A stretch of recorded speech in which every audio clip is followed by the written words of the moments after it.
Hi friends, நம்மள்ட்ட RC 200 அவைலபிளாக இருக்குது. வண்டி வந்து ஃபுல் வியூ பார்த்துக்குங்க. இதுதான் ஃபுல் வியூவு.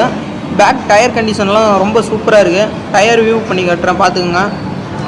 டயர்லலாம் ஒரு ஃபால்ட்டு கூட வராது ஃப்ரெண்ட்ஸ். நீங்கள் நல்லா வண்டியை சுற்றி காட்டுறேன், பார்த்துக்குங்க. வண்டி வந்து 2016 மாடல் தான், செகண்ட் ஓனர் தான். வண்டியில் வந்து ரேர் ப்ரோ இந்த வண்டி கிடைக்கிறதெல்லாம். நீங்கள் சைடு வியூலாம் நல்லா பார்த்துக்குங்க. இன்ஜின் சவுண்ட்லாம் சூப்பராக இருக்கும். 46,000 கிலோமீட்டர் மட்டும் ஓடி இருக்குது. இதோட ரேட்டு வந்து பார்த்திங்கன்னா 1,40,000 சொல்கிறாங்க. நேரில் வந்தீங்கன்னா கம்மி பண்ணி பார்த்திக்கலாம். சவுண்டு மட்டும் சூப்பர் சவுண்டு ப்ரோ, பார்த்துக்குங்க.